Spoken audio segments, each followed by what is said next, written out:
I saved the CEO's daughter from a man hitting on her in an alley. Later, for some reason, I was called in by the CEO and he said, "You're fired." That's when the CEO's daughter exclaimed to him, "You're the one getting fired." I'm Mike Northwood, a 28-year-old businessman. I work for a pretty big and famous company in my hometown. I'm part of the sales team, and there's a business drinking party almost every night.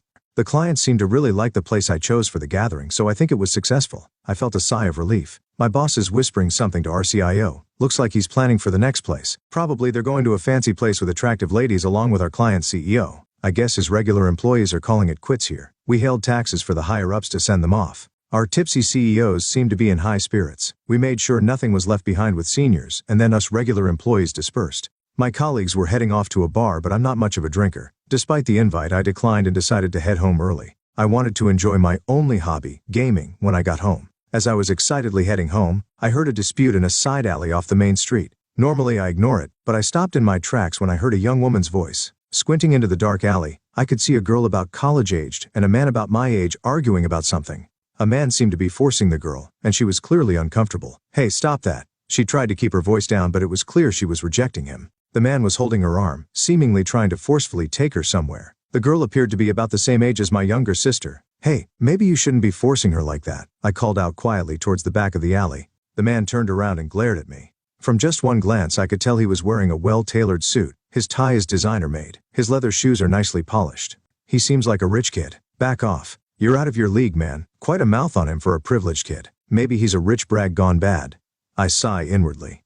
I just want to go home and play games. Stepping into the alley, the humidity instantly rises above the level of the main street. It's probably damp air from the air conditioners attached to both sides of the buildings.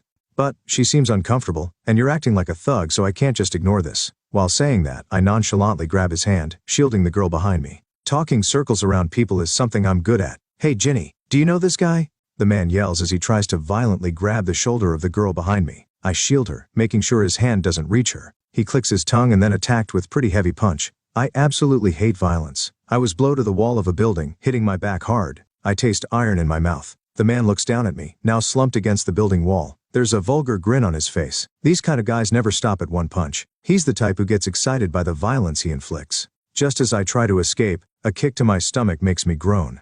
See, just as I thought. I nearly laugh at how well I've read him. Just as the man clenches his fist again, the girl thrusts her smartphone screen in his face. "If you don't stop, I'm calling police. Are you planning to make your dad clean up the mess again?" She says this with a voice so cold, it's like she's mocking him. Maybe he didn't believe she'd actually call the police because his fist clenches tighter. Without hesitation, she starts using her smartphone. From the speakerphone you can hear the voice of a police officer answering a 911 call. He keeps asking, "What's your emergency?" The man lowers the fist he'd raised and clicks his tongue. "Don't run, Jenny." The man says this and runs off down the alley. She ends the call only after making sure he's gone. "We should move before the police arrive." "You don't want any more trouble, right?" She grabs my arm to help me up and then lends me her shoulder as I wobble. Her side profile is a real beauty, but with a hint of darkness. A pure yet mysterious beauty. By the time we reach a bench in a park away from the alley, we're both sweating. She made me sit on the bench and buys a couple of bottles of water from a vending machine. She gave me one and uses the other to dampen her handkerchief and gently wipes my face. Irons my mouth with the water she gave me, but I can still taste iron. "It looks like I've cut the inside of my mouth quite a bit. We need to get you to a hospital. You're bleeding." She says this with a worried look while holding the cold handkerchief to my wounds. "I'm fine. It's not as painful as it looks. Are you hurt anywhere?" In my words, she opens her eyes wide in surprise. Then, tilting her head slightly, she looks at me in puzzle. Did I say something strange? Just as I was about to open my mouth again, her slender hand moved swiftly. Before I knew it, my suit jacket was whisked away. "Excuse me." Suddenly stripped of my jacket, I was flustered. "I'll get it cleaned and return it. I'm sorry, but could you please provide your contact details?" She said this in a polite but firm tone. She quickly tossed over items that were in the pocket. When she found a business card holder in an inner pocket, she smiled. "I'll take a business card if you don't mind." "Pardon me." She promptly pulled out a card and she tossed it over to me. She took the business card, pausing for a moment. "I'll be in touch." A call from a college girl must be a nightmare. "Give me your number." It seemed like I had run into a charming thief. As I told her my number, she repeated it without taking a note. She then introduced herself as Ginny Garcia. Just as I was about to say that the cleaning wasn't necessary, my phone started ringing. The caller ID prominently displayed my boss's name. The message was urgent. The CEO of a client company was drunk, and I was needed for help. "Sorry, I got some work to do." I left her in the park as I rushed off. It was regrettable, but I had no choice. She watched me silently from within the park until I hailed a taxi and got in. A week later, I received a call from the charming thief during my lunch break. She must have timed it to catch me on my break. I didn't recognize the number, but I had a hunch it might be her. The cleaning is done. So when can we meet? I told her I would be free after work tomorrow. I'll send you the meeting place via text. And she hung up the call. The meeting place she texted was a restaurant I'm not familiar with. Her message sighed. As a token of my appreciation, let's have a meal. It's a restaurant picked by a college student, so it probably won't be anything too fancy. I prepared a bit of extra cash in my wallet and headed to the designated restaurant the next day. And now I'm scared. The restaurant is not for students, and I was led to a private room hidden behind a concealed door. Frozen in place, I was sitting rigidly when she arrived a little late. I'm sorry for making you wait, she apologized. Bowing her head, I barely managed to respond with a weak, it's fine. She sat down on the pulled-out chair like usually and ordered the chef's recommended course. Dishes that I've never tasted before appeared, delighting both my eyes and palate. Like magic, drinks were refilled at just the right timing, and the friendly waiter helped to ease my tension. The final dessert was served in front of me, and cheese was placed before her. Being a lover of sweet things, it was the best cake I've ever had in my life. You're not having the cake. I don't like sweets, she admitted, her face darkening a bit. I used to be fine with it, she added with a smile. Taste change as we grow, and not every girl in the world loves cake. I simply responded, is that so? And shrugged it off at the time. During the meal we had all sorts of conversations. The guy who had bothered her turned out to be her fiancée, Jenny. She talked about marrying right after graduating from college, but she didn't seem happy about it. I could easily tell something was going on. Aren't you too young to be getting married already? I blurted out. Jenny merely smiled awkwardly in response to my question, not saying a word. She seemed resigned, and her smile could also be interpreted as a knowing smirk. In just 2.5 hours I found myself wanting to know more about her. When I reached for my card to tackle the bill I was dreading, I was told it had already been paid. It's on me as you helped me, she said with a smile, handing me my freshly cleaned jacket. As we left the restaurant she quickly said goodbye and began to leave. Wait, I have a proposal, I blurted out, desperately wanting to keep her from leaving. Upon being called, Christine slowly turned around. The sight of her looking straight at me was breathtakingly beautiful. If you get married soon, let's do the things you won't be able to do once you're married. She looked surprised at my words, her eyes widening. It was a bold proposal, but it was all I could think of. Ginny, who is set to marry that guy right after graduation, and clearly it wasn't a marriage she wanted. So I thought, why not enjoy her freedom until she gets married? I wanted to see her smiling, preferably by my side. What a proposal, she said, her voice filled with a hint of disbelief. Suddenly I felt embarrassed when I timidly asked, so, is it a no-go? Jenny shook her head. Where are you taking me for our fun day out? She asked with excitement. I was relieved to see her anticipation. Well, let's start planning then, I said, and she nodded in agreement. And just like that she smoothly linked her arm with mine. Thus began our little game of playing lovers. From that day Ginny and I went on many dates in various places. There was no rule as to who should ask, but it was always me inviting and her accepting. There were a lot of things I learned from our numerous dates. She was more of a sheltered lady than I had imagined. She was too excited with the aquarium and being childish as she wanted to touch penguins. At the zoo she fussed about wanting to take home a baby lion. During a horse riding, Jenny, an experienced rider, left me behind and ran into the forest. I remember feeling awkward when she showed up in a summer dress for the county fair. I was forced to buy a cotton candy that was 3 times the size of her face. But she remembered that she hated sweet things, which made me burst into laughter. Our persona was completely different from when we first met, and I was constantly surprised. That day, we went to a solo exhibition by a female woodcarver who specializes in animal carvings. She enjoyed sitting on a life-sized orangutan carving and playing with the kids. I found the scene somewhat heartwarming and watched while leaning against the wall. Oh teacher, hello. Suddenly I turned toward the sound. There was a familiar-faced boy grinning at me. Hey, are you here with your family? I noticed a girl holding his hand. He nodded with a hearty smile. You're a teacher. Out of nowhere, Ginny, who had returned, asked with curiosity. Oh, are you the teacher's girlfriend? He's a boxing teacher. The boy responded clearly to Ginny's question. In fact, I'm good at boxing, and I teach grade school kids at the gym run by an old college. Ginny stared at me in surprise, learning this new side of me she wasn't aware of. It was quite embarrassing being stared at so intently. Ginny watched the boy energetically say goodbye and run back to his parents. You could have hid back, but you didn't, she murmured to herself. I knew she was talking about the time when we first met. Why didn't you hit back? She asked. Suddenly serious, taken aback, I looked at Rachel. Her face was very serious. I just don't like hitting people, I confessed. It may have sounded contradictory, but that was how I truly felt. I knew the pain of hitting someone and being hit. That's why I didn't like hitting people. I think this hesitation was the reason I was always the runner-up. During my school days, I was a runner-up in every competition. I could never fully commit to winning. Every time I came in second place, I felt sorry for my family who was cheering for me. Would you say the same thing even when you absolutely need to hit back? She asked in a cold voice, reminding me of when we first met. I felt a chasm between Jenny and me, unbridgeable. As if we were standing on opposite cliffs overlooking a deep valley. I couldn't answer her question. Ever since our date at the art show, I had lost contact with Jenny and a week had passed. There was no response to my calls or emails. She used to pick up on the first ring. I was worried that something might have happened. Perhaps I had been written off because I couldn't answer a question at the time. I was anxious to see her again. Just as I was about to try to contact her again, a colleague called out to me. He delivered a message that the director wanted me in his office. I hadn't made any mistakes at work.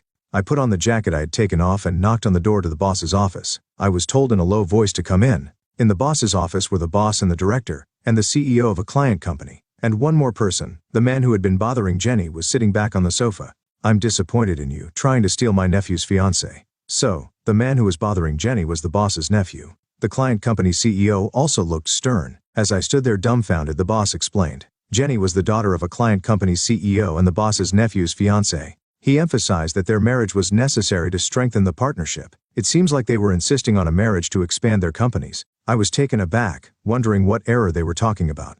So in short, the CEO's nephew desperately wants her and he got the company involved, right? The truth just slipped out of my mouth. I felt the temperature in the CEO's office rise dramatically. The CEO of our client company was a person of no great reputation. I heard that originally the current CEO's brother was the CEO, but he was kicked out and the current CEO took his seat. He had mistresses here and there and ran the company recklessly, or so the rumors went. That's enough. I want you to quit the company. We can't afford to keep a thief cat in the company. I'm disgusted by the CEO's ridiculous comment. Next to that CEO, the CEO of the client company is nodding deeply. He says he can't do business with a company where thief cats are present. Personal life and work are separate matters. Annoyed at the nephew grinning at me, I say to the boss, I don't want to give up on myself who has been working hard till now here. I thought this is the time to become desperate. I thought I'm fed up with giving up on Jenny and my job.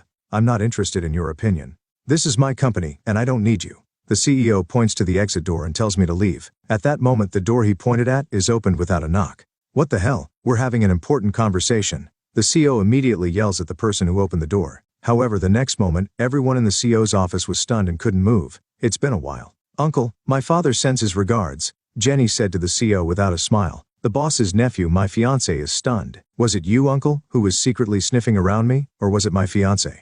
It wasn't until Jenny told me that I realized. The CEOs found out about Jenny and my relationship because someone was sniffing around us. Probably someone in this room hired a detective and investigated, and I was caught out. You're also to blame. Meeting secretly with Mike, it's irresponsible behavior while engaged. Jenny snorts at the CEO's words. It was clear that she was looking down on everyone except me. The CEO of the client company warns Jenny, don't meddle. Jenny looks at me and smiles a little. I'll handle this. When Jenny declared that to me, she threw a bundle of documents at the client company's CEO. You're fired, CEO Williams, Jenny said to CEO Williams with cold, icy eyes. CEO Williams, flustered, flips through the documents thrown at him. With each page he turns, his face turns paler. My brother is the CEO from today. Incredible. Jenny conspired with a real brother and took over their father's company, investing in her father's company from her company, and gradually buying up shares behind. We'll take back my father's company. Jenny glanced at her fiancé, who was totally in shock, and thrust documents at him too. The words compensation were written. I'll claim damages for all the mental distress you've caused, Jenny informs her fiancé. Then her gaze shifts to our company's CEO. He flinches slightly. Mr. Mike, I will poach you for our company. Embrace yourself. I will bring down this place too, Jenny says, her mouth the only part of her that's smiling, her eyes are not. Is this your idea of revenge? Hearing CEO Williams' squeezing voice, a big smile appeared on Jenny's face. If you compare it with what you've done to my family, it's nothing. The real hell starts now. In truth, Jenny isn't Company Williams' daughter but his niece. Her biological father was the CEO who was ousted by Williams. Jenny's father, having lost control of the company, died from a combination of stress and overwork. Seemingly, her mother, who had been part of a loving couple, died of illness not long after. Only Jenny and her brother were left. Jenny was taken in by CEO Williams, and her brother was put into a facility. It's likely adopted Jenny because he thought she could be a useful pawn in the future. He probably never imagined that she would turn on him. Jenny had been patiently waiting for a moment of revenge. As CEO Williams collapses in defeat, Jenny looks at him once, then extends a hand to me. Welcome to our company, Mr. Mike. Just as she had declared, Jenny set out to destroy the company where I had been working. The employees tremble at the sight of her relentless advance with no hesitation or doubt.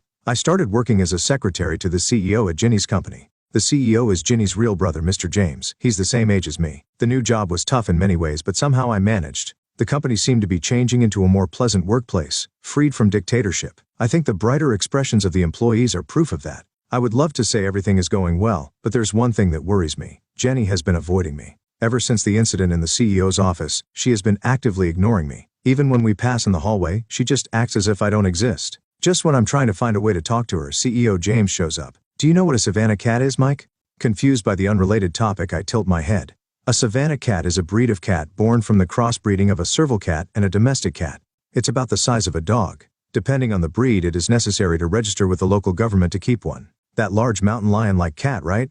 They're rare in Japan, I reply. Mr. James then asks me to somehow arrange for a Savannah kitten. As the CEO's secretary, it's not unusual to be rallied upon for personal matters as well as work. James, being the same age as me, often makes unusual requests. I thought it would cheer Kaitos up. She hasn't been her usual self lately, he says with a look of concern. Indeed, if I show Jenny, who demanded to keep a baby lion, a Savannah cat, she'd be ecstatic. Sure thing, mister. James is pretty indulgent towards Jenny. Understood. I'll look into it right away. And, prepare a cake that she would like. It's her birthday soon. When I heard cake, I was surprised. Chelsea is supposed to dislike sweets. Mr. James should know that. Jenny doesn't like sweets and can't eat them right, but a cake. And my words, Mr. James seemed taken aback and sat down on the spot, scratching his head. I was taken aback by his sudden strange behavior. Holding his head, Mr. James muttered, "That girl, what a fool." Apparently when Jenny was little, she loved cakes. When her family got together for her birthdays, she would beg her father for various types of cakes. Even when the company was taken over, her father would still buy her a cake. Then, the day after Ginny's birthday, her father collapsed and never came back. Ginny believes it's all her fault. Mr. James told me that she thinks if she endures her favorite, her father will come to see her. Mr. James never expected that even now, as a college student, she would still hold on to that wish. Take back the company, crush the trading company that drove her father to ruin. Jenny, who coldly gets everything done, is still a young girl who just wants to see her father. When I think about how much she's sacrificed to regain happiness, I feel like tears will overflow. I promised Mr. James about the Savannah cat and pleaded with him to tell me where Jenny was. I just want to talk to her. I drove to the place Mr. James told me. The personal exhibition we went to together is on its final day, and Ginny is said to be there. In the exhibition room filled with the excited voices of children, I find Chelsea lost in thought. She was staring at a family looking at a wooden bear, seemingly enjoying themselves. Her profile looks expressionless, yet it also seems like she could burst into tears any moment. Found her, I gently whispered and gripped her hand so she couldn't run away. Ginny, who looked back in surprise, had noticeably lost weight since I last saw her. "Why are you avoiding me?" She shudders at my question. I stopped her from trying to run away by tightly gripping her hand. With a resigned look, she relaxed and said in a small voice, "Because you hate hitting, don't you?" Ginny continued in a small voice, thinking I despised her because I hate hitting. Her voice was shaking slightly. "I hate an embedded hitting, but it depends on the time and place. I've changed my mind a bit." I spoke to Jenny as gently as possible. "If it's for you, I'm sure I can handle it." Upon hearing my words, Jenny started shedding tears. She told me she feels terrible for affecting innocent employees' families by taking over companies. But she always acted tough to show that the person she resents is herself. She says she's prepared to carry all the blame and live her life. "Is there anything I can do for you?" I gently asked the crying girl. Then, in a small voice, she replied, "Stay by me. Like my dad, don't disappear. Always be by my side." I wanted to hold her right away, but I restrained myself. Instead, I put a lot of strength into the hand we were holding. "Understood. I'll always be by your side, Jenny. Can you smile at me every day?" At my question, Jenny cried and nodded many times. While watching her tears, I made a promise to myself. I will never make her cry again after today. I'd even import a Savannah cat if it's for her. Surely she'll hug the big cat and show me a full-faced smile. The more the merrier when it comes to family, right? As I muttered this, looking at families around us, Ginny's face turned beech red. Isn't it a bitterly for that? Not at all. I think about our way home from the art exhibition. I will buy a ring at a jewelry shop on the way. I was thinking about this, looking at Jenny's blushing face. Who would have thought that our meeting that day would lead to this? I had no idea back then. Now I'm grateful to God for our encounter that day.